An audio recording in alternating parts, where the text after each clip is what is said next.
kelas 8 yang saya banggakan dimanapun kalian berada.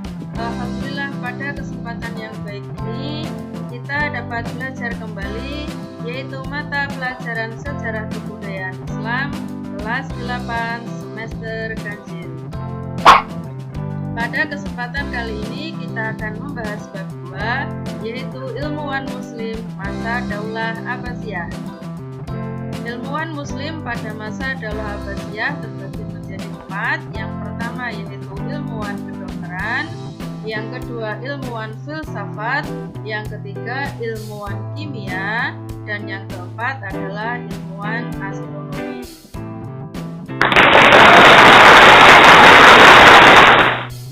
Oke anak-anakku, silakan diperhatikan peta konsep berikut. Ini adalah peta konsep ilmuwan muslim masa Daulah Abbasiyah. Yang pertama yaitu ilmuwan kedokteran. Ini ada Ali Ibnu Rabban At-Tabari, kemudian Ar-Razi, dan yang ketiga adalah Ibnu Sina. Ilmuwan filsafat ada Al-Kindi, Al-Ghazali, kemudian Ibnu Maskawi. Ilmuwan kimia ada Jabir bin Hayyan. Sedangkan ilmuwan astronomi ada Muhammad bin Musa Al-Khawarizmi.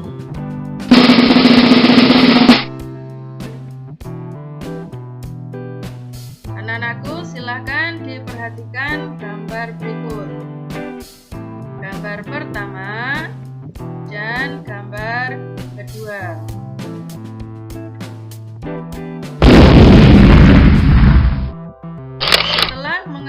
Gambar tersebut mungkin akan timbul pertanyaan, siapa saja ilmuwan muslim masa Daulah Abbasiyah? Apa saja peran ilmuwan muslim masa Daulah Abbasiyah? Mari kita bahas satu persatu. Ilmuwan muslim kedokteran yang pertama yaitu ada At-Tabari. Nama lengkapnya yaitu Ali bin Sahl Rabban At-Tabari. Beliau lahir tahun 838 Masehi dan wafat pada tahun 870 Masehi. Dia juga ahli dalam bidang astronomi, filsafat, matematika, dan sastra. Karya-karya At-Tabari diantaranya 1. Firdaus Al-Hikmah.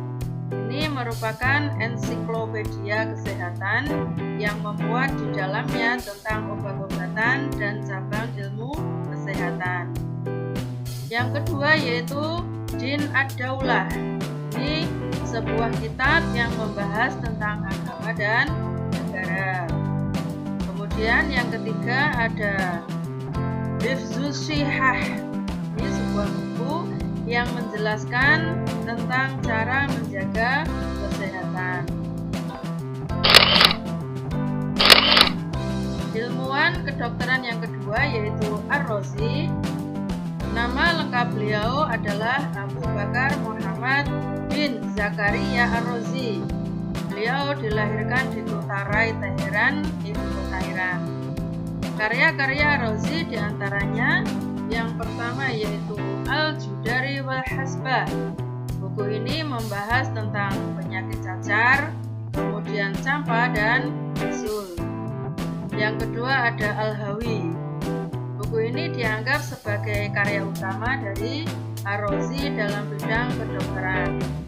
Ar-Razi juga penemu air raksa. Berikutnya adalah Ar-Razi ini ilmuwan pertama yang melakukan diagnosa mengenai hipertensi.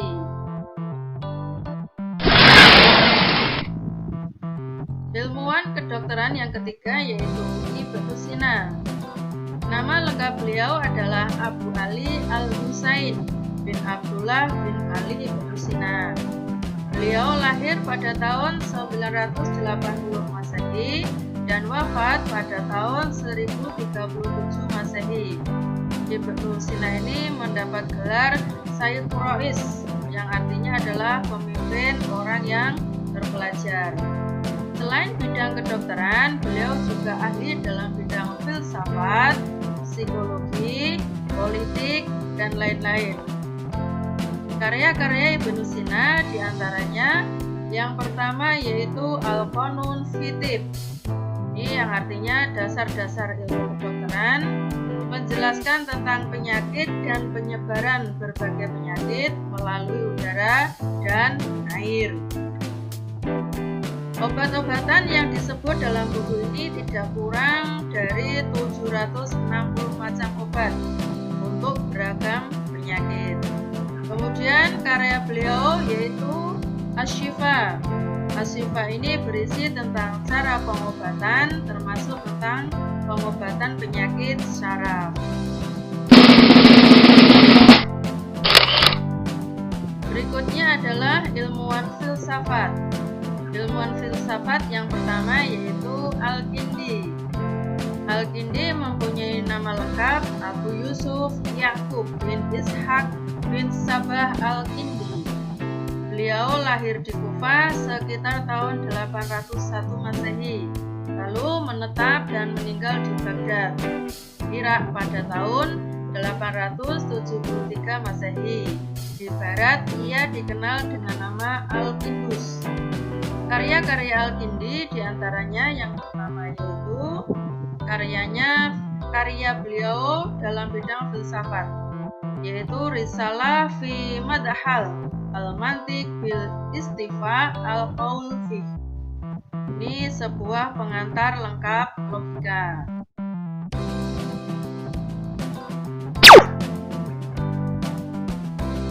Berikutnya, ilmuwan filsafat yang kedua yaitu Al-Ghazali. Al-Ghazali memiliki nama lengkap Abu Hamid bin Muhammad Al-Ghazali At-Tusi. Bergelar Hujjatul Islam yang artinya orang yang memiliki kewenangan atau otoritas atas Islam. Beliau dilahirkan di Tusi, Khurasan pada tahun 1059 Masehi dan wafat pada tahun 1111 Masehi.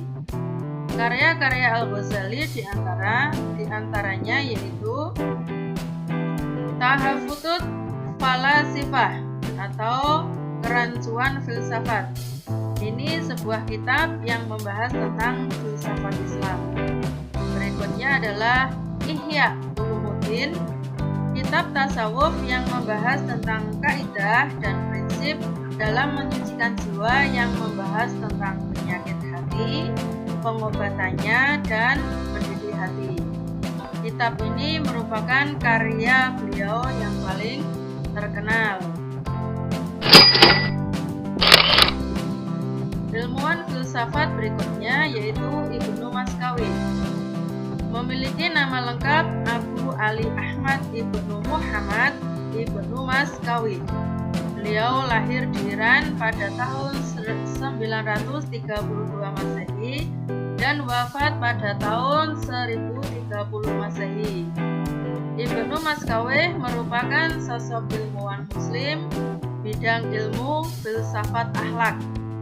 Karya-karya Ibnu Maskawi diantaranya yang pertama yaitu Tahzibul Akhlak wa Tatsirul A'raf. Ini menjelaskan tentang cara untuk meraih akhlak yang stabil dan perilaku yang lurus. Berikutnya adalah Tartib As-Sa'adah. Ini menjelaskan tentang politik dan akhlak. Berikutnya adalah Jawidan Firod. Ini adalah kumpulan syair-syair mutiara dan hujat. Baik anak-anakku, ilmuwan yang berikutnya yaitu ilmuwan kimia, ada Jabir bin Hayyan.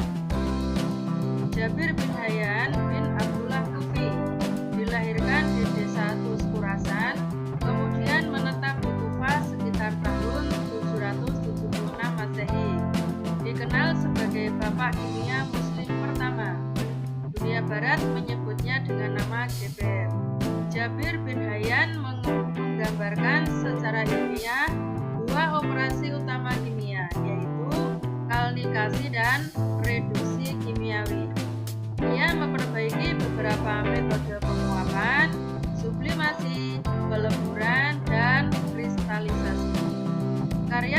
Jabir bin Hayyan, diantaranya yang pertama yaitu Ar-Rahmah atau buku cinta, kemudian Al-Tajbi atau buku tentang konsentrasi, dan yang terakhir adalah Al-Zibak Al-Syairki atau Air Raksa Berikut. Ilmuwan berikutnya yaitu ilmuwan astronomi. Ini ada Al-Khawarizmi. Nama lengkap beliau adalah Muhammad bin Musa Al-Khawarizmi. Beliau merupakan tokoh utama dalam kajian matematika Arab dan observer bidang astronomi. Peran Al-Khawarizmi terhadap pengembangan ilmu astronomi dan matematika sangatlah besar. Ia telah menyusun tabel astronomi tertua. Ia juga menulis karya tertua tentang aritmatika dan tentang aljabar. Karya-karya Al-Khawarizmi diantaranya Al-Mukhtasar fil Hisab, Al-Jabar wal Muqabalah. Kitab ini memuat tentang cara menghitung melalui penjajakan dan jawaban palsu. Berikutnya adalah pengetahuan matematika yang kemudian disebut barisan Fibonacci, yaitu 1, 2, 3, 5, 8, 13, 21, 34, 55, 89, 144, dan seterusnya. Dengan pola bilangan ini nantinya akan diperoleh suatu segitiga Pascal dengan penjumlahan bilangan menurut garis lurus. Oke anak-anakku, demikian yang dapat saya sampaikan. Semoga bermanfaat. Sampai ketemu di pembahasan materi berikutnya. Assalamualaikum warahmatullahi wabarakatuh.